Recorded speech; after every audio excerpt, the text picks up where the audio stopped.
Hi friends, welcome to the Hindu analysis for 13th March of LTX classes. ఈరోజు మనం Hindu news పేపర్లో వచ్చిన important ఆర్టికల్స్ని prelims and mains point of వ్యూలో discuss చేద్దాము. Before going to start the session today ఒక important announcement from LTX classes ఏంటంటే UPSC infinity programme ఆన్లైన్లో కొత్త బ్యాచెస్ స్టార్ట్ అవుతున్నాయి. You can start your preparation by just paying 5,000 rupees per month. యాక్చువల్గా UPSC infinity course fee వచ్చేసి 60,000 rupees అనమాట. With life time validity ఈ course మీకు ఇవ్వడం జరుగుతుంది. అంటే మీరు ఒక్కసారి పే చేసినట్టయితే for any number of years without paying any additional fee మీరు ఈ కోర్స్ని యూజ్ చేసుకోవచ్చు. అయితే మీరు ఇది అట్ ఎ టైం పే చేయాల్సిన అవసరం లేకుండా 5,000 రూపీస్ పర్ మంత్ లాగా పే చేసుకొని వాడుకోవచ్చు. అండ్ ఈ ఆఫర్ అనేది మీకు 15th మార్చ్ వరకు మాత్రమే వ్యాలిడ్ ఉంది. సో దీనికి సంబంధించి మీకు ఏదైనా డౌట్స్ ఉన్నట్టయితే you can contact this number. And UPSC infinity program ఆఫ్లైన్లో కూడా కొత్త బ్యాచెస్ అనేవి వైజాగ్ బ్రాంచ్లో స్టార్ట్ అవుతున్నాయన్నమాట. సో దీని ఫీ కూడా 60,000 రూపీస్. అండ్ ఇది కూడా మీరు అట్ ఎ టైం పే చేయాల్సిన అవసరం లేకుండా 5,000 రూపీస్ పర్ మంత్ లాగా పే చేసుకొని స్టార్ట్ చేసుకోవచ్చు మీ ప్రిపరేషన్ని. And UPSC infinity offline batch కూడా మీకు లైఫ్ టైం వ్యాలిడిటీ తోటి ఇవ్వడం జరుగుతుంది. అండ్ ఈ ఆఫర్ కూడా మీకు 15th మార్చ్ వరకు మాత్రమే వ్యాలిడ్ ఉంది. సో దీనికి సంబంధించి మీకు ఏదైనా డౌట్స్ ఉన్నా you can contact this number or else you can visit the website LTXclasses.com. వెబ్సైట్లో మీకు complete information regarding UPSC infinity program గురించి కానీ లేదా ఇంకా other courses offered by LTX classes కానీ మీకు ఆ వెబ్సైట్లో తెలుస్తుంది. లేదా మీరు ఆ నెంబర్కి ఇక్కడ ఉన్న నెంబర్కి కాంటాక్ట్ చేసినట్టయితే మేడం మీకు ఉన్న డౌట్స్ అన్నింటినీ క్లియర్ చేసి ఎలా సబ్స్క్రైబ్ చేసుకోవాలి ఏంటి అని చెప్పి ఫర్దర్గా మిమ్మల్ని గైడ్ చేయడం జరుగుతుంది. Okay, so let us start the Hindu analysis today.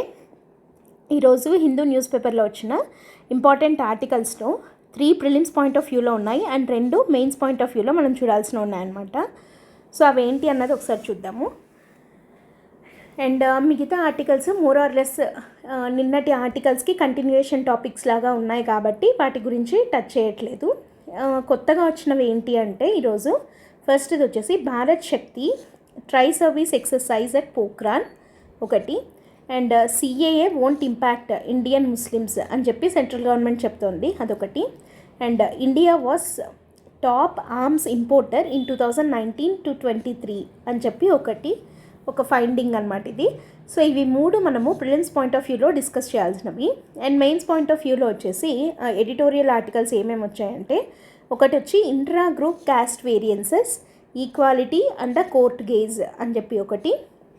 And how is nuclear waste generated అని చెప్పి మనకి క్వశ్చన్ అండ్ ఆన్సర్ ఫార్మాట్లో ఉంటుంది కదా ఒకటి జిస్ట్ అని చెప్పి, సో దాంట్లో రావడం జరిగింది. ఇవి మెయిన్స్ పాయింట్ ఆఫ్ వ్యూలో మనం డిస్కస్ చేయాల్సినవి. అండ్ దీంట్లో CAA అన్నది మనం ఆల్రెడీ నిన్న డిస్కస్ చేసాము. అది కాకుండా ఇవాళ కొన్ని అడిషనల్ పాయింట్స్ని మనం చూద్దాం దీంట్లో. Okay, so let us start with the first article Bharat Shakti tri service exercise at Pokhran. ఓకేనా, అసలు పోఖ్రాన్లో ఈ Bharat Shakti tri service exercise అనేది జరిగింది, దాని గురించి డీటెయిల్స్ ఏమున్నాయి అన్నది చూద్దాము. ఇక్కడ మనం ఒకసారి ఆర్టికల్ చూసినట్టయితే ఏమని ఉంది ఇక్కడ, ఆత్మనిర్భరత సెల్ఫ్ రిలయన్స్ అంటాం కదా. ఆత్మనిర్భరత అంటే Atmanirbharta to meet the country's defence needs is a guarantee of confidence in the armed forces అని చెప్పి నరేంద్ర మోడీ గారు అనడం జరిగింది. సో ఈ Bharat Shakti tri service exercise అనేది పోఖ్రాన్లో జరిగిందనమాట. ఓకే, సో పోఖ్రాన్ ఎక్కడుంది, మనకి రాజస్థాన్లో ఉంది కదా. అండ్ ఈ పోఖ్రాన్ యొక్క స్పెషాలిటీ ఏంటన్నది కూడా ఇక్కడ వస్తుంది చూడండి. ఈ Bharat Shakti tri service exercise గురించి ఒకసారి చూద్దాము. It is a combined demonstration of indigenous defence equipment in the form of a tri-service live fire and maneuver exercise Bharat Shakti at Pokhran in Rajasthan. So ఇక్కడ నరేంద్ర మోడీ గారు మాట్లాడితే ఏమన్నారు, once again Pokhran became a witness to the Triveni of India's Atmanirbharta self confidence and its glory. Triveni అంటే 3, ఏవేవి ఆత్మనిర్భరత ఒకటి, self confidence ఒకటి and glory. ఎందుకు, it is the same Pokhran that witnessed India's nuclear test and today we are witnessing the power of strength from indigenisation అని చెప్పి మోడీ గారు అన్నారనమాట. ఇది కోయిన్సిడెంటల్గా అనుకోవచ్చు లేదా ఆ లొకేషన్ యొక్క స్ట్రాటజికల్ ఇంపార్టెన్స్ని బట్టి కావచ్చు. పోఖ్రాన్లో ఈ Bharat Shakti tri service exercise అనేది జరిగింది.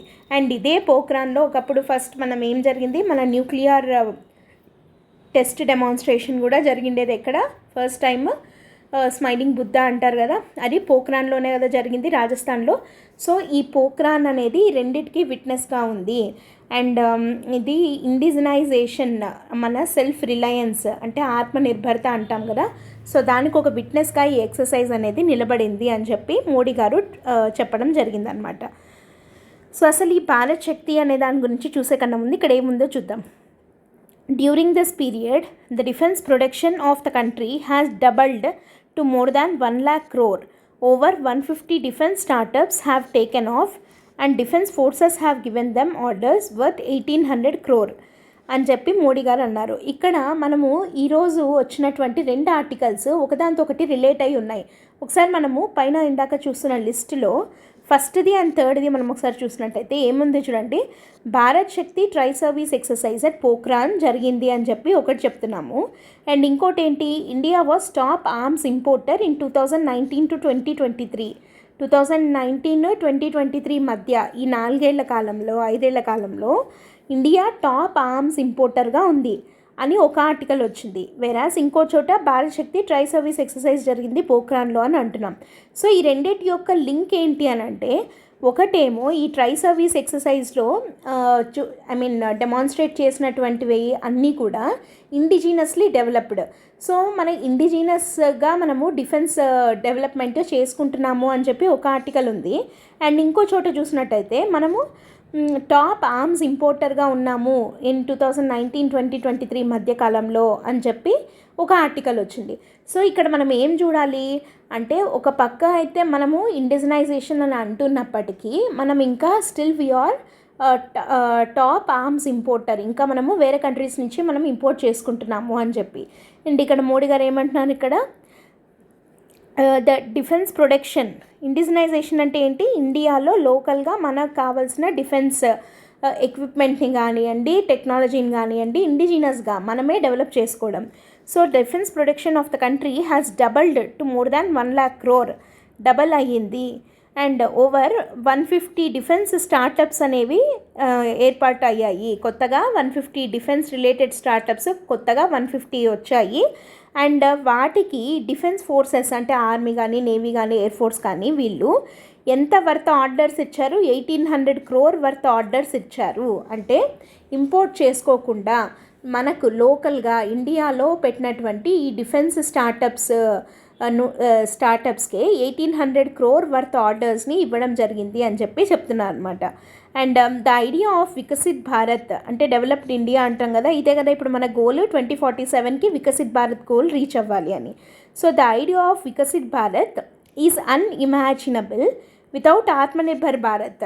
ఖచ్చితంగా అది, ఎందుకంటే ఆత్మనిర్భర్ భారత్గా మనం ఉన్నప్పుడు, సెల్ఫ్ రిలయంట్ ఇండియా మనది అయినప్పుడు మాత్రమే we can become Viksit Bharat అని అంటాము కదా.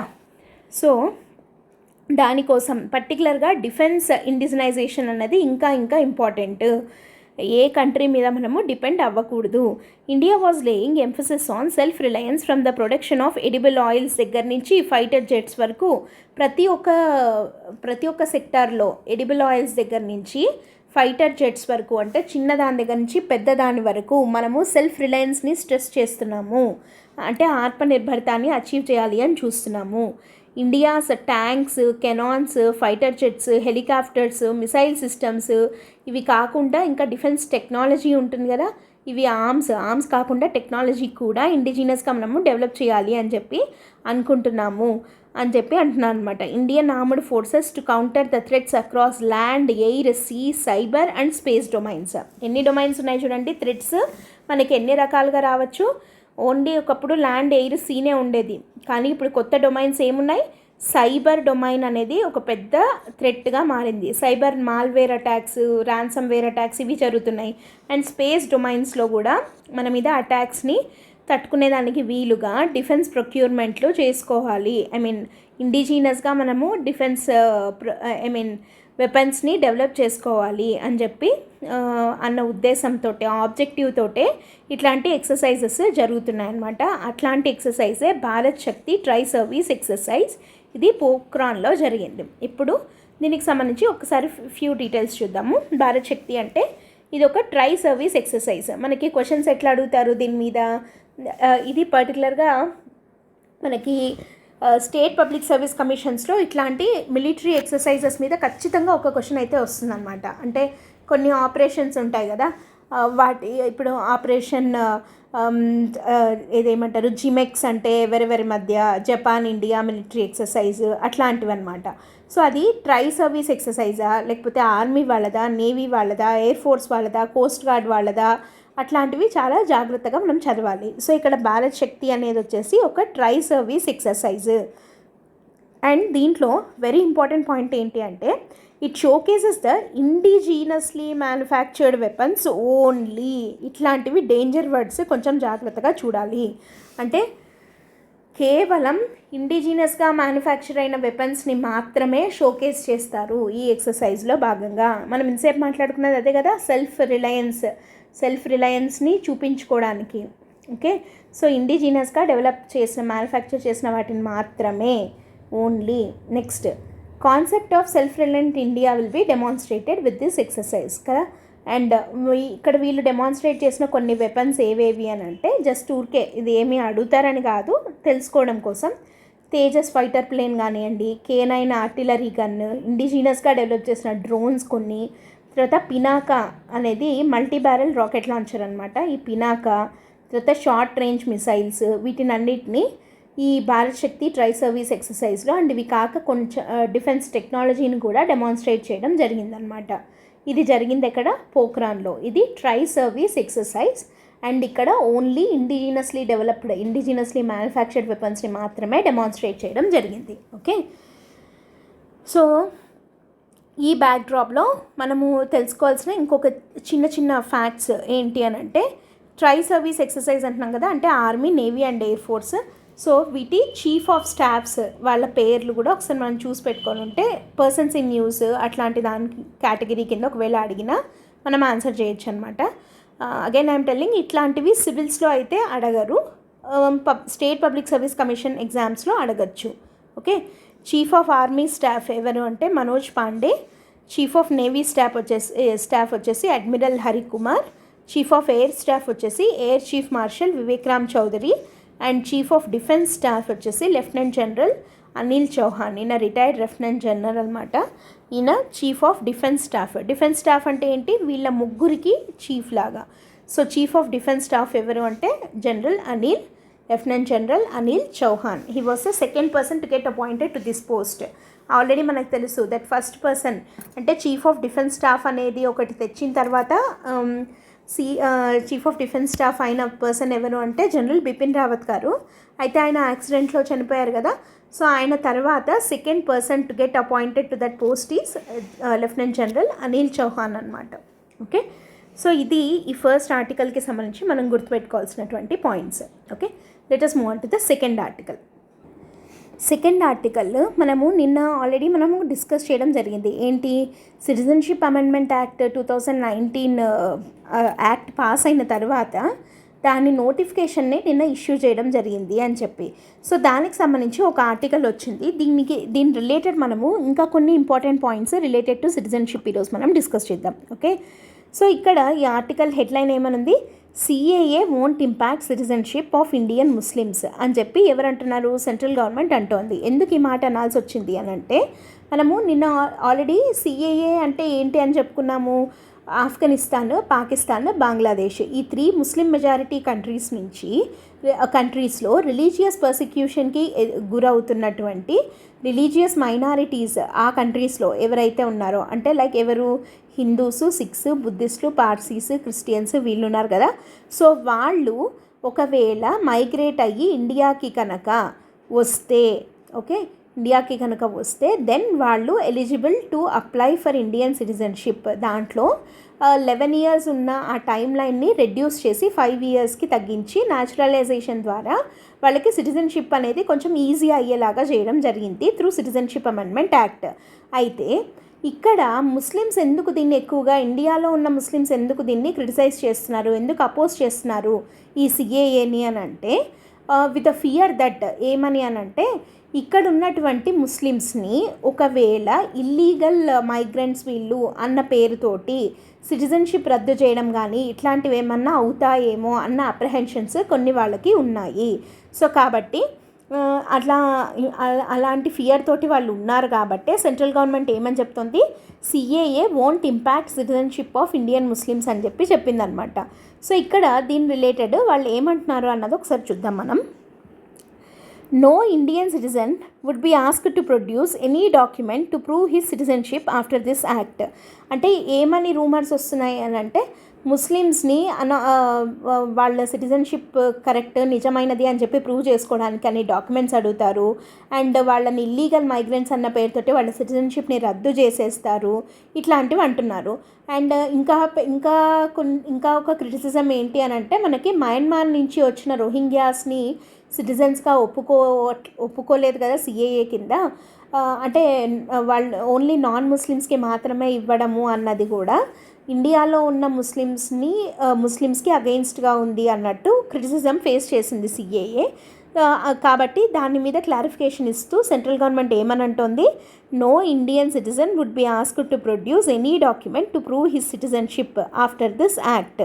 Okay, Indian Muslims need not worry as CAA has not made any provision to impact their citizenship and has nothing to do with the present 18 crore Indian Muslims who have equal rights like their Hindu counterparts. So Indian Muslims అనవసరంగా worry అవ్వాల్సిన అవసరం లేదు. ఈ citizenship amendment act వాళ్లకు already ఇప్పుడు ఇండియాలో 18 crore Indian Muslims ఉన్నారు. So వాళ్లకు హిందూస్తో పాటు ఈక్వల్గా ఉన్నటువంటి హక్కులకు ఎలాంటి హాని జరగదు అని చెప్పి క్లారిటీ అనేది ఇవ్వడం జరిగిందనమాట సెంట్రల్ గవర్నమెంట్. ఓకే, సో ఇక్కడ భయం ఎందుకుంది, జనరల్గా ఎందుకు వీళ్ళు ఫియర్ అవుతున్నారు అని అంటే, ఈ సిటిజన్షిప్ అమెండ్మెంట్ యాక్ట్ వచ్చిన తర్వాత ఎన్ఆర్సీ అనేది తీసుకొని రావడం జరుగుతుంది, compilation of national register of citizens. దానివల్ల it will adversely effect the Muslim community. While CAA will come to the rescue of non-Muslims excluded from NRC, the excluded Muslims will have to prove their citizenship, it is feared. అంటే national register of citizens అంటే ఒక registry అనమాట, just ఒక list. ఇది ఏంటంటే almost ఒక senses లాగా అని చెప్పి మనం అనొచ్చు. సో ఈ ఎన్ఆర్సీలో ముస్లిమ్స్ని ఎక్స్క్లూడ్ చేసేస్తారు, వాళ్ళు ఇల్లీగల్ అన్న ముద్ర పడుతుంది వాళ్ళ మీద అన్న ఫియర్ అయితే ఉంది. According to Citizenship Rules 2003, under the Citizenship Act 1955, NPR, National Population Register, that is to be updated along with the first phase of census, is the first step towards compilation of the NRC. NRC అంటే ఏంటి అని అంటే first NPR అనేది conduct చేస్తారు. NPR అంటే national population register. ఇది census collect చేసేటప్పుడు first phase of సెన్సస్లో అసలు ఎంతమంది పాపులేషన్ ఎవరున్నారు అని చెప్పి కలెక్ట్ చేస్తారు కదా. సో 2003 సిటిజన్షిప్ రూల్స్ కింద ఎన్పిఆర్ అనేది కండక్ట్ చేస్తారు. సో అది ఎన్ఆర్సీలో భాగంగా జరుగుతుంది అని చెప్పి. And CAA reduced the qualification period for acquiring Indian citizenship from 11 years to 5 years for the beneficiaries persecuted on religious grounds in Pakistan, Afghanistan and Bangladesh, without curtailing the freedom and opportunity of Indian Muslims to enjoy their rights as they have been usually practicing and entertaining since independence like other Indian citizens belonging to other religions. ఇక్కడ Indian ముస్లిం citizens already ఇండియాలో ఉన్న వాళ్ళకి వాళ్ళు enjoy చేస్తున్న రైట్స్కు కానీ వాళ్ళకు ఉన్నటువంటి హక్కులు ఏవైతే ఉన్నాయో like they Hindu counter parts, దానికి దీనికి ఎలాంటి సంబంధము లేదు అని చెప్పి ఫుల్ క్లారిటీ ఇవ్వడం జరిగింది. జస్ట్ పాకిస్తాన్, ఆఫ్ఘనిస్తాన్ అండ్ బంగ్లాదేశ్లో రిలీజియస్ పర్సిక్యూషన్కి గురి అయిన రిలీజియస్ మైనారిటీస్ ఎవరైతే ఉన్నారో వాళ్ళకి సిటిజన్షిప్ బై న్యాచురలైజేషన్ ఇచ్చేటప్పుడు ఉండే ఆ 11 years అనే దాన్ని తగ్గించి ఎంతకు తగ్గించడం జరిగింది, 5 yearsకి తగ్గించడము అన్నది మాత్రమే దీంట్లో జరిగినది అని చెప్పడం జరిగిందనమాట. అయితే మనం ఇక్కడ చూడాల్సింది ఏంటంటే సిటిజన్షిప్ గురించి కొన్ని పాయింట్స్ని చూద్దాము. సిటిజన్షిప్ అనేది పార్ట్ 2 ఆఫ్ ద కాన్స్టిట్యూషన్లో మెన్షన్ చేయడం జరిగింది from articles 5 to 11. Okay, and ఈ సిటిజన్షిప్ అన్నది యూనియన్ లిస్ట్లో 17th ఐటమ్గా ఉంది. యూనియన్ లిస్ట్లో 17th ఐటమ్గా సిటిజన్షిప్ ఉంది అంటే అర్థం ఏంటి, యూనియన్ లిస్ట్లో ఉంది అని అంటే లిస్ట్ 1 అంటాం కదా, 7th షెడ్యూల్లో 3 lists ఆఫ్ ద కాన్స్టిట్యూషన్ ఉంటాయి, union list, state list and concurrent list. దాంట్లో యూనియన్ లిస్ట్లో 17th ఐటమ్గా సిటిజన్షిప్ ఉంది అంటే సిటిజన్షిప్ రిలేటెడ్ ఏవైనా చట్టాలు చేయాలి అని అంటే only who is authorised to do that, parliament మాత్రమే. States cannot interfere in the citizenship because it is mentioned in the union list. ఒకవేళ అది కాన్కరెంట్ లిస్ట్లో కనుక ఉండుంటే రెండు equally authorised to make a law అనమాట. కానీ సిటిజన్షిప్ ఎక్స్క్లూజివ్గా యూనియన్ లిస్ట్లో మాత్రమే ఉంది అంటే దాని మీద ఎంటైర్ పవర్స్ ఎవరికి ఉన్నాయి చట్టం చేయడానికి, పార్లమెంట్కి మాత్రమే ఉంది. అండ్ దీంట్లో ఆర్టికల్ 5 to 10 వచ్చేసి కాన్స్టిట్యూషన్ ఎన్ఫోర్స్మెంట్కు వచ్చినప్పుడు ఆర్టికల్ 5 to 10 ఉందన్నమాట. ఆర్టికల్ 11 అనేది ఏంటంటే it deals with those who were born in India after the enforcement of the constitution. Constitution enforce అయిన తర్వాత ఇండియాలో పుట్టిన వాళ్లకు సిటిజన్షిప్ ఇవ్వడము అనే దానికి సంబంధించిన ఆర్టికల్లే ఆర్టికల్ 11. ఆర్టికల్ 5 to 10 వచ్చేసి before enforcement of the constitution citizenship గురించి డీల్ చేస్తుంది. ఆర్టికల్ 11 వచ్చేసి after the enforcement of the constitution citizenship గురించి డీల్ చేస్తుంది అనమాట ఆర్టికల్ 11. అండ్ ఇక్కడ మనం చాలా జాగ్రత్తగా గుర్తుపెట్టుకోవాల్సిన 2 ఆర్టికల్స్ రిలేటెడ్ టు దిస్. ప్రిలిమ్స్లో దీనికి సంబంధించి అంటే సిఏఏ ఇదంతా న్యూస్లో ఉంది కాబట్టి ఒకవేళ క్వశ్చన్ అడిగేదానికి స్కోప్ ఉంటే ఏ ఆర్టికల్స్ మీద రావచ్చు క్వశ్చన్ అంటే article 9 and 11 are very important. Okay, article 9 వచ్చేసి central government has special powers to deal with the citizenship అని చెప్పి చెప్తోంది. ఆర్టికల్ 11 ఏమని చెప్తుంది, only parliament has the power to regulate the right of citizenship by law. Okay, so ఈ article 11 అన్నది very very important. ఏమని చెప్తుంది ఇది, only parliament has power to regulate the right of citizenship by law. ఒక చట్టం ద్వారా right to సిటిజన్షిప్ని regulate చేయగలిగే అధికారము ఓన్లీ పార్లమెంట్కి మాత్రమే ఉంది అని చెప్పి ఆర్టికల్ 11 చెప్తోంది. సో దాన్ని బట్టే మనకి సిటిజన్షిప్ యాక్ట్ 1955 తీసుకొని రావడం జరిగింది. ఈ 1955 సిటిజన్షిప్ యాక్ట్ కింద 5 రకాలుగా సిటిజన్షిప్ అనేది ఇవ్వచ్చు అనమాట. యాక్చువల్గా మనకి ఆర్టికల్ 5 ఏమని చెప్తుంది అని అంటే ఇదే కొంచెం డీప్ టాపిక్ అనమాట. మనకి సిటిజన్షిప్ అని మనం పాలిటీలో చదివినప్పుడు తెలుస్తుంది మీకు.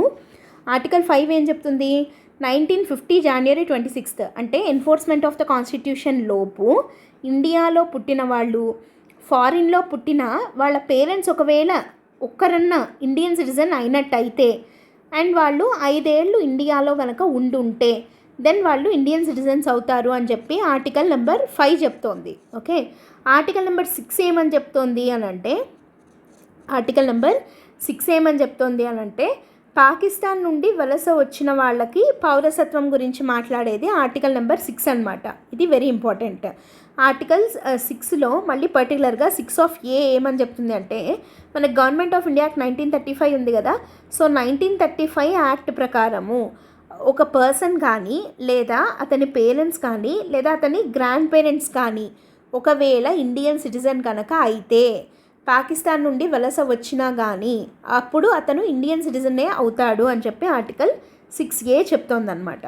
అండ్ ఆర్టికల్ 7 ఏమని చెప్తోంది అని అంటే మనకి March 1, 1947 తర్వాత, ఓకే, March 1, 1947 తర్వాత ఇండియా నుండి పాకిస్తాన్కి వెళ్తాయి. ఇక్కడ ఏంటి, పాకిస్తాన్ నుండి ఇండియాకి వస్తే 6 అండ్ ఇక్కడ 7 ఏమని చెప్తుంది, ఇండియా నుండి పాకిస్తాన్కి వెళ్తే దెన్ March 1 తర్వాత, March 1, 1947 తర్వాత, ఎందుకంటే ఇంక అప్పటికే మనకి ఇండిపెండెన్స్ వచ్చేస్తుంది అని తెలిసిపోయింది, 2 సపరేట్ డొమినియన్స్ అవుతున్నాయి అని. సో ఆ తర్వాత కూడా పాకిస్తాన్కి అదే పనిగా ఇండియా నుంచి వెళ్ళిన వాళ్ళైతే then they cannot be considered as citizens of India అని చెప్పి తెలుస్తుందన్నమాట. కానీ ఒకవేళ వాళ్ళు కనుక ఇండియన్ సిటిజన్షిప్ కావాలి అని అనుకున్నట్టయితే బై రిజిస్ట్రేషన్ వాళ్ళు ఇండియన్ సిటిజన్ అవ్వచ్చు. ఓకే, బై డిసెంట్ అవ్వచ్చు. ఎట్లా అని అంటే ఇందాక చూసాం కదా, వాళ్ళ పేరెంట్స్ కానీ లేదా వాళ్ళ గ్రాండ్ పేరెంట్స్ కానీ ఎవరన్నా అయితే వాళ్ళు ఇండియన్ సిటిజన్స్ అవ్వచ్చు అనేది బై డిసెంట్. బై రిజిస్ట్రేషన్ ఎట్లా అంటే ఒకవేళ March 1, 1947 తర్వాత ఇండియా నుంచి పాకిస్తాన్కి వెళ్తే జనరల్గా వాళ్ళు సిటిజన్స్ అవ్వరు. కానీ ఒకవేళ వాళ్ళు ఇండియన్ సిటిజన్షిప్ కావాలి అనుకుంటే బై రిజిస్ట్రేషన్ అవ్వచ్చు.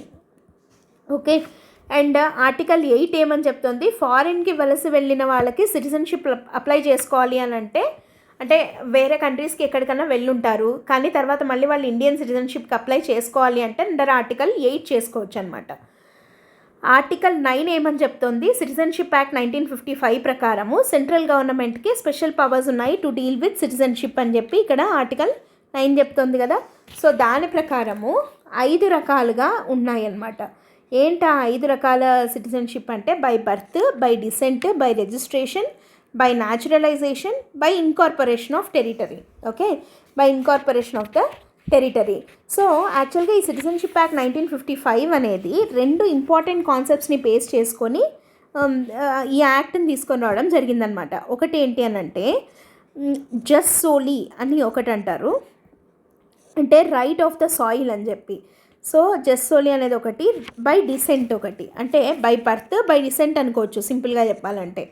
ఓకే, సో ఈ రెండింటి బేసెస్ మీద 5 రకాలుగా సిటిజన్షిప్ ఇవ్వచ్చు అని చెప్పి. ఏంటంటే citizenship by birth, citizenship by descent, citizenship by registration, అంటే section 5 of 1 of A of citizenship act కింద రిజిస్ట్రేషన్ చేసుకున్న వాళ్ళకి సిటిజన్షిప్ ఇవ్వచ్చు టు ఫారినర్స్ అనమాట.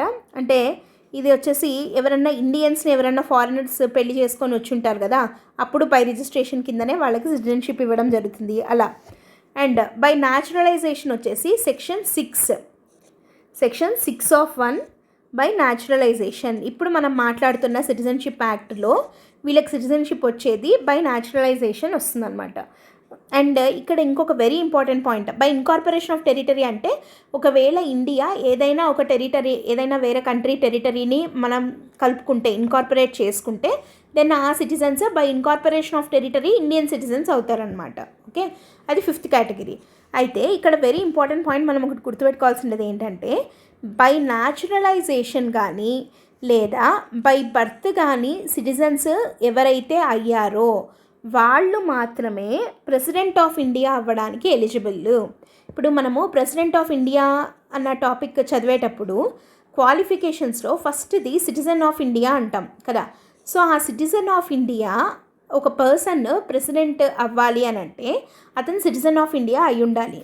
ఆ సిటిజన్ ఆఫ్ ఇండియా కూడా ఎలా అయి ఉండాలి, ఓన్లీ ఈదర్ బై బర్త్ అయి ఉండాలి లేదా బై న్యాచురలైజేషన్ మాత్రమే అయి ఉండాలి. బై డిసెంట్ కానీ రిజిస్ట్రేషన్ కానీ ఇన్కార్పొరేషన్ ఆఫ్ టెరిటరీ ద్వారా కానీ సిటిజన్ అయిన ఒక person he cannot become president of India అనమాట. ఇది ఇండియాలో అయితే by birth or by naturalisation. Whereas మనం ఇప్పుడు యూఎస్ అట్లా తీసుకున్నాం అనుకోండి, యూఎస్లో ప్రెసిడెంట్ అవ్వాలంటే ఓన్లీ బై బర్త్ మాత్రమే అవ్వగలరు, నాట్ బై న్యాచురలైజేషన్. అది ఇండియన్ ప్రెసిడెంట్కి యూఎస్ ప్రెసిడెంట్కి మధ్య ఉండే డిఫరెన్స్ అనమాట. ఓకే, సో ఇక్కడ మనము సిటిజన్షిప్ యాక్ట్ 1955 కింద ఈ 5 రకాలుగా ఎట్లా వస్తాయి అని చెప్పి డిస్కస్ చేశాం కదా. ఈ CAA 2019 వచ్చేసి మనకి 10th January 2020 నుంచి ఫోర్స్లోకి రావడం జరిగిందనమాట. అండ్ ఇది section 2 of citizenship amendment act 2003ని అమెండ్ చేయడం జరిగింది. సో దీని కింద సింపుల్గా చెప్పాలంటే ఏంటి, మనం ఆల్రెడీ చెప్పుకున్నాము నిన్న కూడా, ఏంటది, పాకిస్తాన్, ఆఫ్ఘనిస్తాన్ అండ్ బంగ్లాదేశ్లో ఉన్న రిలీజియస్ పర్సిక్యూషన్కి గురి అయిన నాన్ ముస్లిమ్స్కి, అంటే ఎవరికి, హిందూస్, సిక్కులు, బుద్ధిస్టులు, జైన్లు, పార్సీలు, క్రిస్టియన్స్కి సిటిజన్షిప్ ఇస్తారు. కాన్స్టిట్యూషన్ అమల్లోకి వచ్చిన తర్వాత రిలీజియన్ బేసిస్ మీద సిటిజన్షిప్ కల్పించడము అనేది ఫస్ట్ టైం ఇప్పుడే జరిగింది. అది త్రూ సిటిజన్షిప్ అమెండ్మెంట్ యాక్ట్ 2019 అనమాట. సో దీని మీద ఇండియన్ ముస్లిమ్స్ చాలా భయాలతోటి వాటితోటి ఉన్నారు. అండ్ జమియా మిలియా ఇస్లామియా యూనివర్సిటీ ఉంది కదా ఢిల్లీలో, అక్కడ చాలా ప్రొటెస్ట్లు కూడా చేశారు నిన్న. అండ్ ఏమైనా కానివ్వండి, అయితే దాన్ని ఇండియన్ ముస్లిమ్స్ మీద ఎలాంటి ప్రభావము ఉండదు అని చెప్పి సెంట్రల్ గవర్నమెంట్ సర్ది చెప్పడం జరిగిందనమాట. ఇది 2nd article. Okay, let us move on to the next article. మనం ఆల్రెడీ ఇందాక ఒక ఆర్టికల్ చూసాం. ఫస్ట్ది ఏంటి, Bharat Shakti tri service exercise అని చెప్పి, అది ఇండిజినస్ డిఫెన్స్ ఎక్విప్మెంట్ని డెమాన్స్ట్రేట్ చేయడానికి అని. అండ్ దానికి దీనికి లింక్ ఉంది అని కూడా చెప్పుకున్నాం. ఏంటది అని అంటే, India was the top arms importer in 2019, 2023. ఈ ఇయర్స్ మధ్యలో ఇండియా టాప్ ఆర్మ్స్ ఇంపోర్టర్గా ఉంది వరల్డ్లోనే అని. ఒకసారి ఈ ఆర్టికల్ చూద్దాము అండ్ దీన్ని సమ్మరైజ్ చేసుకొని మనం తర్వాత చూద్దాం నెక్స్ట్ కంటెంట్. ఏమనుంది ఇక్కడ, India was the top arms importer in the world in period 2019-23 with imports having gone up by 4.7% compared to the period of 2014-18 according to Swedish think tank Stockholm International Peace Research Institute, SIPRI అంటామన్నమాట. So Stockholm International Peace Research Institute, ఈ SIPRI వాళ్ళు conduct చేసినటువంటి survey ప్రకారం, report ప్రకారము, ఇది ఒక think tank, ఇది Swedish think tank. So దీని ప్రకారము 2014-18లో 2014 నుండి 18 మధ్య కాలంలో మనం ఎంతైతే ఆర్మ్స్ ఇంపోర్ట్స్ చేసుకున్నామో దానికన్నా 4.7% ఎక్కువ ఇంపోర్ట్స్ని చేసుకొని we are the top arms importer in the world. ప్రపంచంలోనే ఏ కంట్రీ ఎక్కువగా ఆర్మ్స్ని ఇంపోర్ట్ చేసుకుంటోంది అంటే ఫస్ట్ ప్లేస్లో ఇండియా నిలబడింది ఫర్ ద పీరియడ్ 2019 నుంచి 2023 మధ్య కాలంలో అని చెప్పి ఈ సిప్రీ రిపోర్ట్ చెప్తుందన్నమాట. అండ్ దానికి సంబంధించి ఇక్కడ కొన్ని ఇంపార్టెంట్ పాయింట్స్ చూద్దాం. Russia remains India's main arms supplier. ఇప్పుడు మనం ఇంత ఇంపోర్ట్స్ చేసుకుంటున్నాం అన్నాం కదా, అంటే ఏ కంట్రీ నుంచి చేసుకుంటున్నాము, మనకు మెయిన్ సప్లయర్ ఎవరు అని అంటే Russia. Okay, Russia remained India's main arms supplier, accounting for ఎంత సప్లై చేస్తుంది రష్యా. ఇండియా ఇంపోర్ట్ చేసుకునే 36% of the arms they are coming from Russia only. Okay, total ఇప్పుడు మనం 100% మనం ఇంపోర్ట్ చేసుకుంటున్నాము అంటే అందులో 36% వెపన్స్ మనము రష్యా నుంచి ఇంపోర్ట్ చేసుకుంటున్నాం అనమాట. కానీ this was the first 5-year period since 1960 to 64 when deliveries from Russia for Soviet Union when deliveries from Russia or Soviet Union prior to 1991 made up less than half of India's arms imports. అంటే మనం import చేసుకున్న వాటిల్లో మనం ఎంతైతే import చేసుకుంటున్నామో అందులో 36% weapons మనకి ఎక్కడి నుండి వస్తున్నాయి, ఫ్రమ్ రష్యా నుండే వస్తున్నాయి అన్నమాట. సో కానీ అంటే రష్యానే major supplier of arms for India. కానీ ఫర్ ద ఫస్ట్ టైం ఇంతవరకు 1960 నుంచి చూసినట్టయితే 1960 నుంచి 64 మధ్యకాలం నుంచి 2019-23 మధ్యకాలం వరకు మనం చూసినట్టయితే ఫస్ట్ టైం రష్యా నుండి మనం చేసుకునే ఈ ఆర్మ్స్ ఇంపోర్ట్స్ 50% కన్నా తక్కువ ఉన్నాయి. అంటే అంతవరకు మనకి సగం కన్నా ఎక్కువ మనం చేసుకునే వాటిల్లో సగం కన్నా ఎక్కువ ఆర్మ్స్ ఎక్కడి నుండి వచ్చేవి, రష్యా నుండే వచ్చేవి. ఇప్పుడు అది తగ్గింది టు 36%. అయినా కానీ రష్యానే మేజర్ సప్లయర్ అయ్యింది ఇండియాకి అని చెప్పి సిప్రీ చెప్తోందనమాట. ఓకే, అండ్ ఇంకా ఇప్పుడు మనము దీనికి సంబంధించి కొన్ని జిస్ట్ లాగా ఇక్కడ పాయింట్స్ సింప్లిఫై చేసి ఇక్కడ ఉన్నవి ఇక్కడ రాసుకున్నాము, అది చూద్దాం. టాప్ ఎక్స్పోర్టర్స్, ఇప్పుడు మనము ఇంపోర్టర్స్లో మనం ఫస్ట్ ప్లేస్లో ఉన్నాం కదా, ఎవరెవరు ఉన్నారు, ఫస్ట్ ప్లేస్లో ఇండియా ఉంది అని అంటున్నాం. So India top importer, arms importer. మరి సెకండ్ ప్లేస్లో ఎవరున్నారు, సౌదీ అరేబియా, థర్డ్ ప్లేస్లో ఖతార్, ఫోర్త్ ప్లేస్లో ఉక్రెయిన్ అండ్ ఫిఫ్త్ ప్లేస్లో Pakistan. Okay, so Pakistan 5th ప్లేస్లో ఉంది, మనమేమో ఫస్ట్ ప్లేస్లో ఉన్నాం. ఓకే, సో ఇది వీళ్ళు ఈ టాప్ 5 ఇంపోర్టర్స్ అనమాట. అయితే వీళ్ళకి ఎక్స్పోర్ట్ చేస్తున్నది అంటే టాప్ ఎక్స్పోర్టర్స్ ఎవరు అన్నది కూడా చూడాలి కదా. సో టాప్ ఎక్స్పోర్టర్స్లో ఫస్ట్ ప్లేస్లో ఉన్నది వచ్చేసి US is the top exporter. మొత్తం అన్ని కంట్రీస్లోకి 42% ఆర్మ్స్ ఎక్స్పోర్ట్స్ని చేస్తున్నది ఎవరు అని అంటే యుఎస్ఏ చేస్తుంది అనమాట. యుఎస్ తర్వాత ఫ్రాన్స్, యాక్చువల్గా రష్యా ఉండేది కానీ రష్యా ప్లేస్ని ఫ్రాన్స్ తీసుకునింది. ఓకే, సో కొంచెం తేడాతో ఫ్రాన్స్ సెకండ్ ప్లేస్లో, రష్యా థర్డ్ ప్లేస్లో ఉంది, సమ్ పాయింట్స్ డిఫరెన్స్ తోటి. అండ్ 4th ప్లేస్లో చైనా ఉంది, 5th ప్లేస్లో జర్మనీ ఉందన్నమాట. 5.6% తోటి జర్మనీ, 5.8% తోటి చైనా టాప్ 5 ఎక్స్పోర్టర్స్గా ఉంటే India, Saudi Arabia, Qatar, Ukraine and Pakistan top 5 ఇంపోర్టర్స్గా ఉన్నాయి. ఓకే, అండ్ వీటిల్లో మళ్ళీ ఇండియాకి ఎక్కువగా ఎక్స్పోర్ట్ చేస్తున్న కంట్రీ ఏది అని అంటే రష్యా. ఎంత చేస్తుంది, 36% చేస్తుంది. ఇది మేజర్ ఎక్స్పోర్టర్ అనమాట ఇండియాకి. కానీ for the first time Russia 50% కన్నా తక్కువ చేయడం అన్నది ఇదే అనమాట, ఇదే ఫస్ట్ టైం జరిగింది.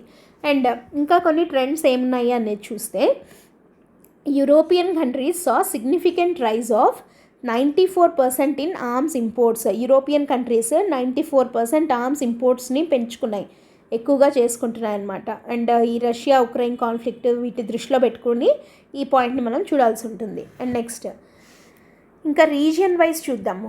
రీజియన్ వైజ్ చూస్తే 9 out of top 10 arms importers were from Asia, Oceania and West Asia.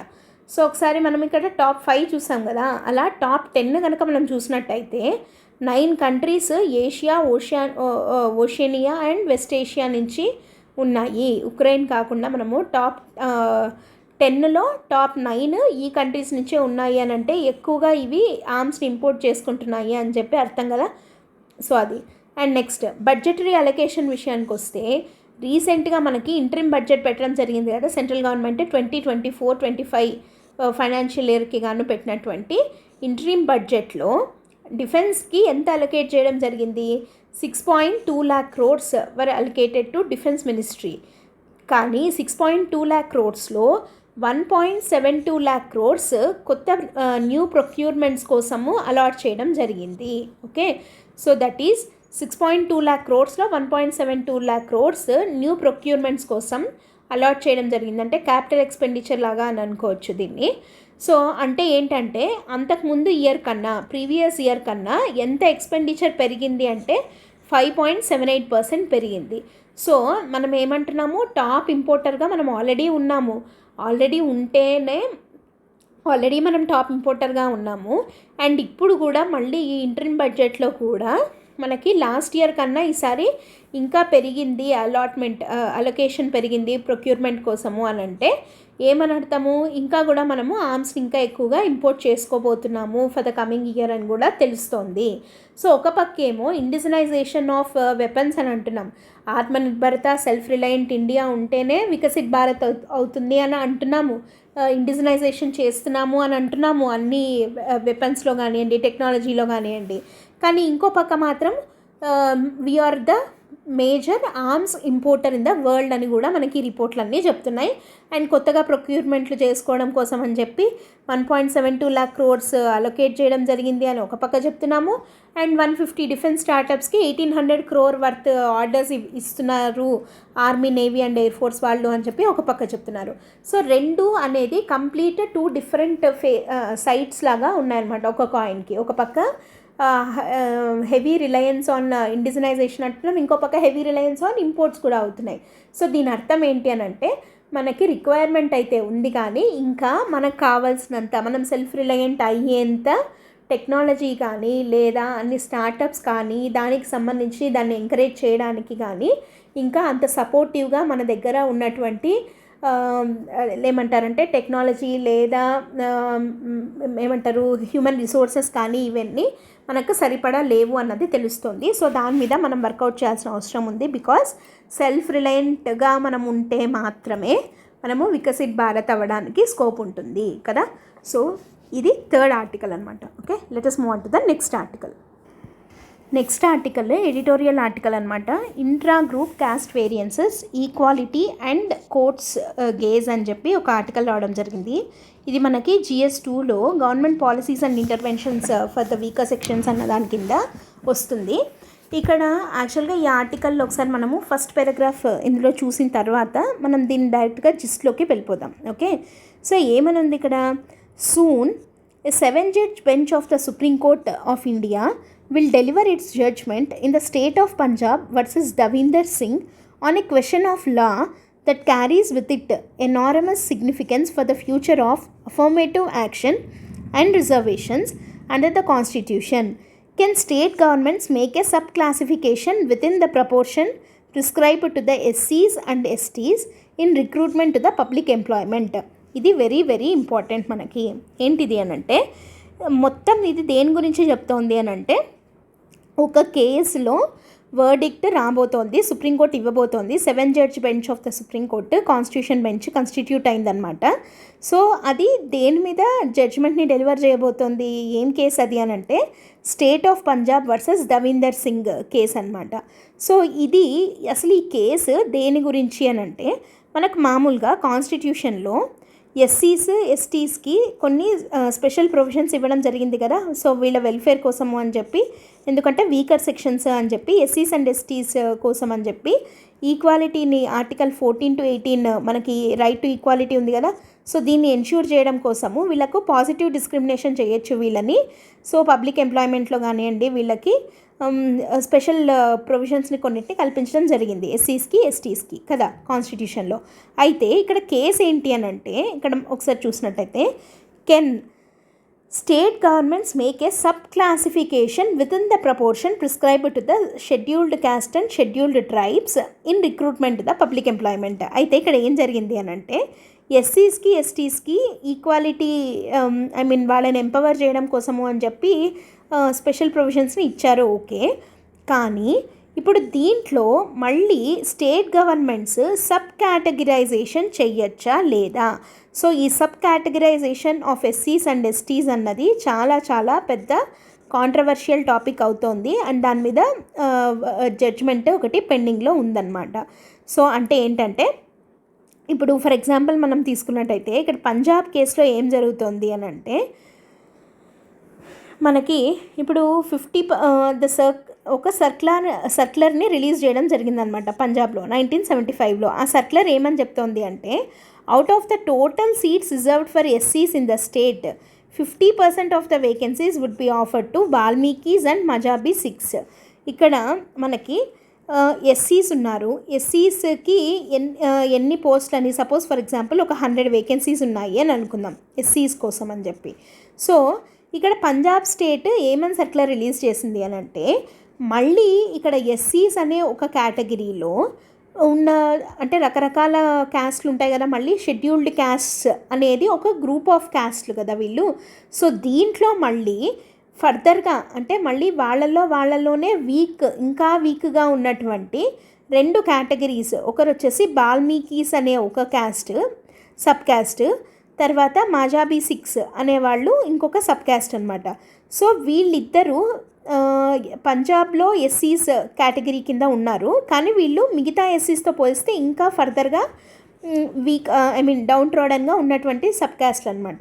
So వీళ్ళకి 25% మళ్ళీ సబ్ కేటగిరైజేషన్ చేయడం జరిగింది. అంటే ఈ 100లో మళ్ళీ ఖచ్చితంగా ఈ వాల్మీకీస్ నుంచి 25 పోస్టులు ఇవ్వాలి వాల్మీకీస్కి అండ్ మజాబీ 6కు 25 పోస్టులు ఇవ్వాలి. అంటే 50% వీళ్ళకి అండ్ రిమైనింగ్ 50 పోస్టులు ఉంటాయి కదా అవి మిగతా అందరి ఎస్సీస్కి కలిపి అని చెప్పి ఒక సర్క్యులర్ని రిలీజ్ చేయడం జరిగింది. ఇది నేను జస్ట్ నెంబర్ అనేది మీకు ఒక ఎగ్జాంపుల్గా ఉండడం కోసం అని చెప్తున్నాను అనమాట. అంటే 50% of the total vacancies are reserved with 25% each for Valmikis and Mazhabi 6 అని చెప్పి పంజాబ్ గవర్నమెంట్ ఒక సర్క్యులర్ని రిలీజ్ చేయడం జరిగింది.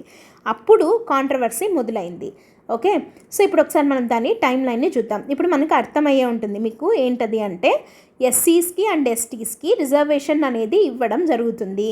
అయితే ఈ ఎస్సీస్ అండ్ ఎస్టీస్ని ఒక సింగిల్ గ్రూప్గా ఒక హోమోజీనస్ గ్రూప్గా ట్రీట్ చేయకుండా మళ్ళీ దాంట్లో ఇంకా ఫర్దర్గా డౌన్ ట్రోడన్ ఉన్నటువంటి వాళ్ళని సబ్ కేటగరైజ్ చేస్తున్నాయి కొన్ని స్టేట్ గవర్నమెంట్లు.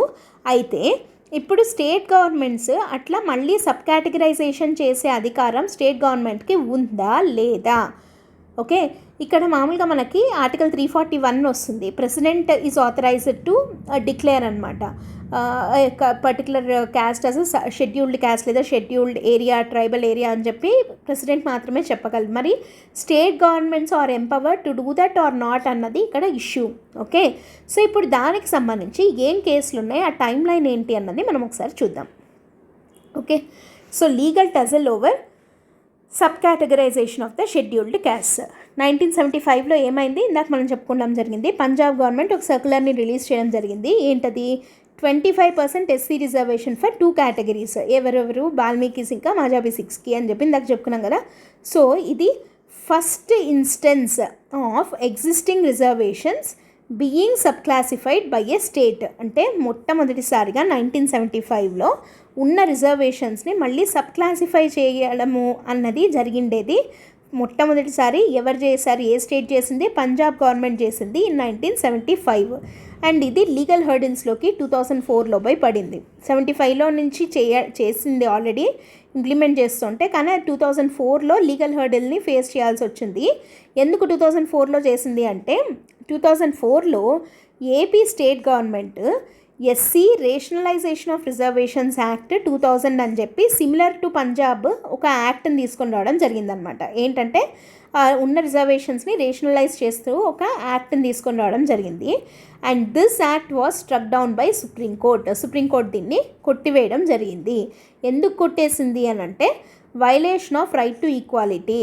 సో రైట్ టు ఈక్వాలిటీ ఇక్కడ వైలేట్ అవుతోంది అని చెప్పి ఈ యాక్ట్ చెల్లదు అని చెప్పి సుప్రీంకోర్టు చెప్పింది ఇన్ 2004. ఏ కేసులో చెప్పింది అంటే ఈ కేసు మనకి very very important, E V Chinnaiah versus state of AP case. So E V Chinnaiah versus state of AP కేసులో సుప్రీంకోర్టు ఏమని చెప్పింది, as the AP scheduled caste rationalisation of reservations act 2000 is violating article 14, that is right to equality, దీన్ని struck down చేస్తున్నాము, state government చేయడానికి కుదరదు అని చెప్పి ఇక్కడ సుప్రీంకోర్టు స్ట్రక్ డౌన్ చేయడం జరిగింది E V Chinnaiah versus state of AP కేసులో. ఓకే, ఇప్పుడు సుప్రీంకోర్టు ఏమని చెప్పింది ఈ కేసులో భాగంగా వర్డిక్ట్ ఇస్తూ, to treat them as homogeneous and single group. So మళ్ళీ ఆ రేషనలైజేషన్లు సబ్ కేటగిరైజేషన్లు చెయ్యొద్దు, మొత్తం ఎస్సీలు అంటే ఎస్సీలే, ఎస్టీస్ అంటే ఎస్టీనే, ఒక హోమోజీనస్గా ఒక సింగిల్ గ్రూప్గా మాత్రమే ట్రీట్ చేయండి, సబ్ కేటగరైజేషన్ చేయడానికి వీల్లేదు అని చెప్పి సుప్రీంకోర్టు చెప్పడం జరిగింది in this E V Chinnaiah versus state of AP కేసులో అనమాట. Citing article 341 here. ఆర్టికల్ 341 ఏం చెప్తుంది, ప్రెసిడెంట్ మాత్రమే authorised to do that, state గవర్నమెంట్స్కి ఆ పవర్ లేదు అని చెప్తూ సుప్రీంకోర్టు కొట్టివేయడం జరిగింది. సో ఇది కొట్టేసింది కాబట్టి ఈ లీగల్ హర్డిల్స్ని ఫేస్ చేయాల్సి వచ్చింది పంజాబ్ గవర్నమెంట్, ఎందుకంటే అది అప్పటికే ఆల్రెడీ అలాగే చేస్తుంది కాబట్టి 1975 దాన్ని it started facing legal hurdles అనమాట. 2006లో ఏమైంది, Punjab government again attempts to మళ్ళీ రీఇంట్రడ్యూస్ చేయాలని చూసింది 2006లో పంజాబ్ గవర్నమెంటే, కానీ మళ్ళీ దాన్ని 2010లో స్ట్రక్ డౌన్ చేయడం జరిగింది. ఓకే, సో మళ్ళీ చెల్లదు అని చెప్పి 2010లో చెప్పడం జరిగింది. అయితే మళ్ళీ ఏం జరిగింది అని అంటే నెక్స్ట్ టైం లైన్ 2014కి వెళ్తే మనము సుప్రీంకోర్టు ఏమని చెప్పింది అని అంటే, ఈవి చిన్నయ్య కేసు ఉంది కదా versus state of AP case, so దాంట్లో అది ఇచ్చినటువంటి ఆ జడ్జ్మెంట్ని, ఆ వర్డిక్ట్ని మళ్ళీ ఒకసారి రీకన్సిడర్ చేయండి అని చెప్పి సుప్రీంకోర్టే చెప్పింది. అంటే దాని ఓన్ జడ్జ్మెంట్ని రివ్యూ చేసుకునే అధికారం సుప్రీంకోర్టుకి ఉంది కదా. So supreme court refers the matter to a 5-judge constitution bench questioning the correctness of E V Chinnaiah verdict of 2004. Supreme court 2004లో తను ఇచ్చిన ఈ 2004లోనే కదా ఇచ్చింది E V Chinnaiah versus state of AP కేసులో స్ట్రక్ డౌన్ చేసింది కదా దీన్ని. సో అక్కడ మనం చెప్పిన ఆ మాట కరెక్టా కాదా అన్నదాన్ని ఒకసారి to check the correctness, to question the correctness of the ఈ వర్డిక్ట్ సుప్రీంకోర్టు ఆ మ్యాటర్ని 5-judge కాన్స్టిట్యూషన్ బెంచ్కి రెఫర్ చేయడం జరిగింది ఇన్ ద ఇయర్ 2014. సో అప్పుడు రెఫర్ చేస్తే 2020లో ఏం జరిగింది, ఆ 5-judge కాన్స్టిట్యూషన్ బెంచ్ ఏమని చెప్పింది, that constitution bench holds that 2004 decision needs reconsideration. Okay, 2004లో సుప్రీంకోర్టు ఇచ్చిన వర్డిక్ట్ని ఇందాక అన్నట్టే క్వశ్చన్ ఆ కరెక్ట్నెస్ ఒకసారి క్వశ్చన్ చేసుకోవాలి అని అన్నారు కదా. సో అన్నట్టుగానే ఒకసారి మళ్ళీ ఆ వర్డిక్ట్ని రీకన్సిడర్ చేయాల్సిన అవసరం ఉంది. And acknowledge unequal within the list. ఏమని అంటున్నాము మనము 2004 కేసులో ఏమనింది, అది to treat them as a homogeneous and single group అనింది కదా. సో కానీ 2020కి వచ్చేసరికి 5-judge కాన్స్టిట్యూషన్ బెంచ్ ఏమని అంటోంది, వాళ్ళల్లో అన్ఈక్వల్ని, okay, acknowledge the unequal within the list, ఉన్న ఒకటే లిస్ట్ ఆ ఎస్సీ లిస్ట్లోనే మళ్ళీ ఆ అన్ఈక్వల్గా ఎవరన్నా ఉన్నారా, అంటే ఇంకా డౌన్ ట్రోడన్గా ఎవరన్నా ఉన్నారా అన్నదాన్ని ఒకసారి అక్నాలెడ్జ్ చేయాల్సిన అవసరం ఉంది అని చెప్పి 2020లో 5-judge కాన్స్టిట్యూషన్ బెంచ్ వర్డిక్ట్ ఇవ్వడం జరిగిందనమాట. ఓకే, సో ఇప్పుడు మళ్ళీ అది 7-judge బెంచ్కి రెఫర్ చేయడం జరిగింది. సో ఆ 7-judge bench is about to deliver its judgement in the state of Punjab versus Davinder Singh. So ఇక్కడ చూడాలి మనము మన సుప్రీంకోర్టు ఏమని చెప్తుంది, అది హోమోజీనియస్ గ్రూపే, state governments are not authorised to do so అని అంటుందా, లేదా లేదు వాళ్ళల్లో ఉన్న ఇన్ఈక్వాలిటీని అక్నాలెడ్జ్ చేసి వాళ్ళకి సబ్ కేటగరైజేషన్ చేసి వాళ్ళని ఇంకా ఎంపవర్ చేయాల్సిన అవసరం ఉంది అని అంటుందా అన్నది we need to wait and watch అనమాట. అయితే ఇక్కడ మనం గుర్తుపెట్టుకోవాల్సిన పాయింట్ ఏంటి అని అంటే, స్టేట్ గవర్నమెంట్ అన్నది ఇక్కడ ఎక్కడే కానీ మనకి ఆర్టికల్ 341లో ప్రెసిడెంట్ ఇవ్వాలి అని అంటోంది, కానీ it is not stopping the sub categorisation of the scheduled caste or tribes అన్నమాట. ఓకేనా. సో సబ్ కేటగరైజేషన్ అన్నది చెయ్యకూడదు అన్నది మనకు కాన్స్టిట్యూషన్లో ఎక్కడ లేదు. సో సబ్ కేటగరైజేషన్ చేయడం వల్ల వచ్చే నష్టం అయితే ఏం లేదు కదా. సో అది స్టేట్ గవర్నమెంట్స్ పవర్ కాదు అని అనడానికి లేదు అని చెప్పి ఇక్కడ వాదన జరుగుతోంది. సో ఇక్కడ చూసినట్టయితే if article 341 is seen as constituting a bar against sub classification, then that prohibition would run thwart the constitution's equality code. ఎందుకంటే article 341 does not impose such prohibition. It merely prescribes state governments from including or excluding castes from the president list of scheduled caste.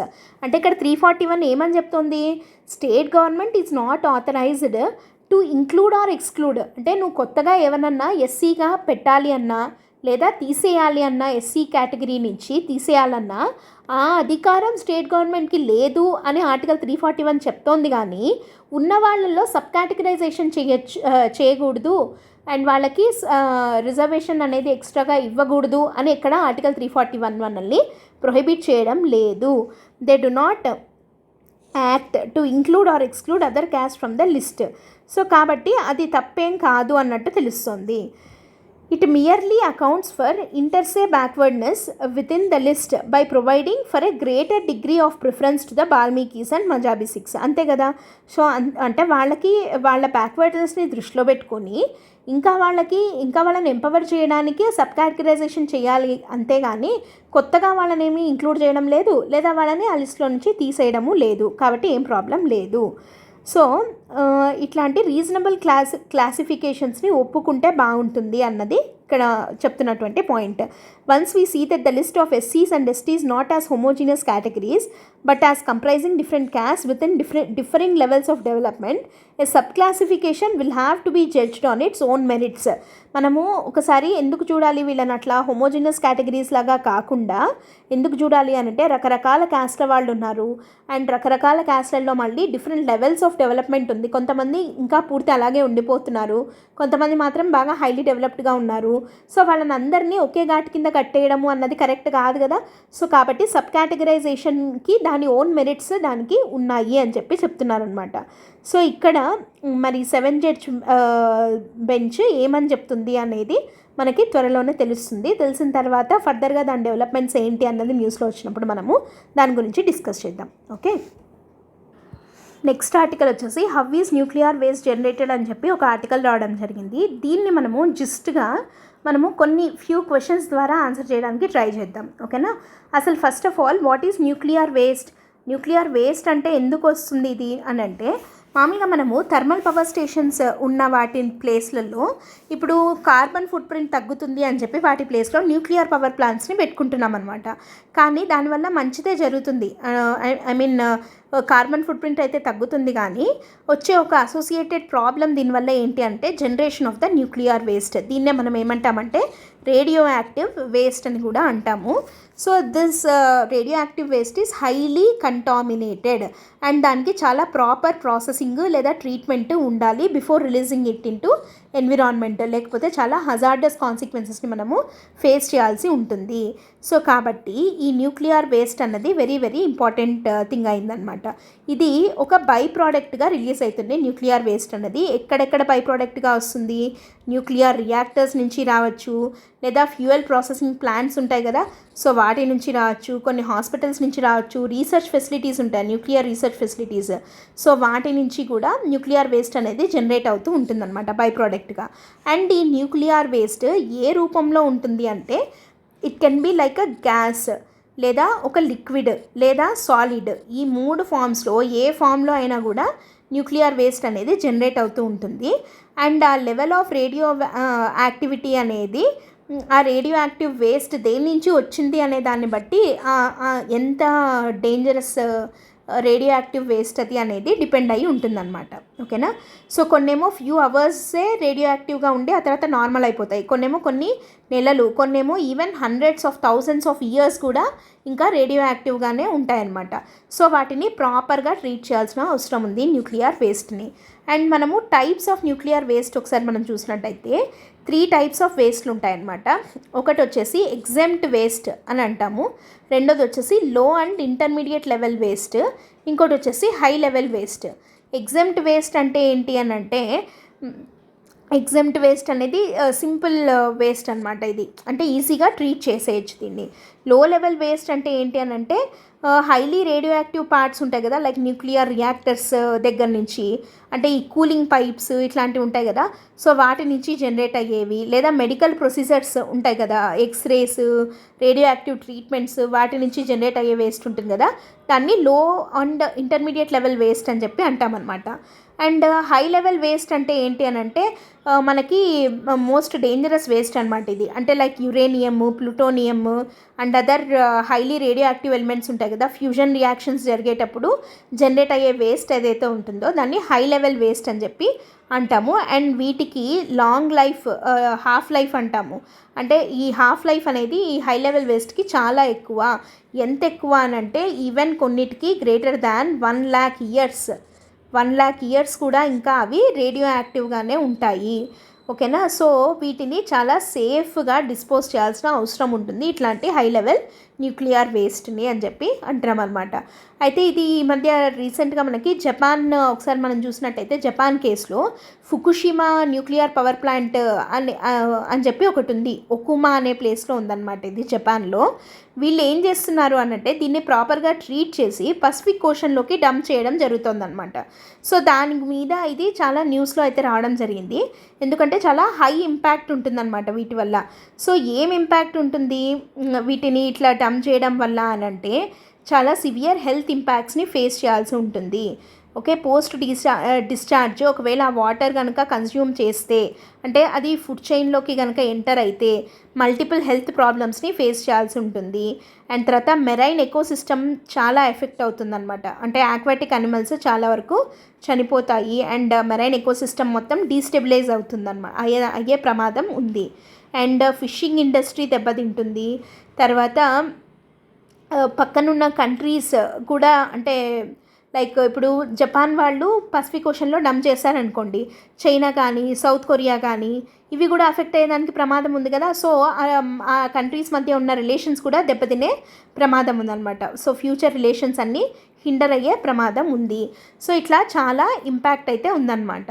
And ఇప్పుడు మరి ఇండియాలో పరిస్థితి ఏంటి, nuclear waste disposal ఎలా అవుతుంది అంటే, India follow అయ్యే పద్ధతి ఏంటి వేస్ట్ డిస్పోజల్లో అంటే, we follow the concept of delay and delay, dilute and disperse and concentrate and contain. ఈ పద్ధతి, ఈ స్టెప్స్ని మనము ఫాలో అవుతామన్నమాట. అంటే మనము డిలే చేసి డంప్ చేసి అది పూర్తి ఒక 50 years లేదా 100 years వరకు దాన్ని కూలింగ్ ఆఫ్ అయిన తర్వాత, రేడియో యాక్టివిటీ తగ్గింది అన్న తర్వాత దాన్ని కంటైన్ చేయడం జరుగుతుంది. డ్రై క్యాస్క్స్గా మార్చి వాటిని స్టోర్ చేయడం జరుగుతుందన్నమాట. సో వీటి ఎఫెక్టివ్ మేనేజ్మెంట్లో ఏమేం ప్రాసెస్లు ఇన్వాల్వ్ అయి ఉంటాయి, ఫస్ట్ సెగ్రిగేట్ చేయాలి, తర్వాత క్యారెక్టరైజేషన్, అంటే అది హై లెవెల్ వేస్టా, లో అండ్ ఇంటర్మీడియట్ లెవెల్ వేస్టా అండ్ డిసైడ్ చేయాలి. తర్వాత ప్రాపర్గా హ్యాండ్లింగ్, ట్రీట్మెంట్, కండిషనింగ్ అంతా చేసిన తర్వాత కూడా ఫైనల్ డిస్పోజల్ చేసే కన్నా ముందు మానిటరింగ్ చేయాల్సిన అవసరం ఉంది. సో లో లెవెల్ వేస్ట్ అయితే 10 to 50 years వరకు దాన్ని రేడియో యాక్టివ్ ఐసోటోప్స్గా వాటిని డీకే చేయనిచ్చి ఆ తర్వాత డిస్పోజ్ చేయడం జరుగుతుందన్నమాట. అండ్ హై లెవెల్ వేస్ట్ చేసే దగ్గర ఏం చేస్తాము అని అంటే, ఫస్ట్ వాటిని విట్రిఫికేషన్ అనే ప్రాసెస్ చేయడం జరుగుతుంది. సో విట్రిఫికేషన్ చేసిన తర్వాత, ఈ విట్రిఫికేషన్ అనేది చేసేదానికి, విట్రిఫికేషన్ అంటే ఏంటి యాక్చువల్గా అని అంటే, ఫస్ట్ ఆ లిక్విడ్ మీడియంలోకి మార్చి దాన్ని కూలింగ్ చేస్తామన్నమాట. ఓకే. సో కూలింగ్ చేసిన తర్వాత ఆ సొల్యూషన్ని మనం డిస్పోజ్ చేయడం జరుగుతుంది. దాన్ని విట్రిఫికేషన్ అని అంటారు. సో ఈ విట్రిఫికేషన్ ప్లాంట్స్ ఇండియాలో తారాపూర్లో, ట్రాంబేలో మనకు ఆల్రెడీ ఉన్నాయి. అండ్ కుడంకులంలో కూడా రీసెంట్గా పెట్టాలి అని చెప్పి ఒక ప్రపోజల్ అయితే ఉందన్నమాట. సో ఇట్లా విట్రిఫికేషన్ ద్వారా కూడా మనము డిస్పోజ్ చేయొచ్చు. అయితే కన్సర్న్స్ ఏమున్నాయి వీటికి న్యూక్లియర్ వేస్ట్ డిస్పోజల్లో అని అంటే, లాంగ్ హాఫ్ లైఫ్స్ ఉన్నాయి వీటికి. So they continue to be radio active for thousands and thousands of years.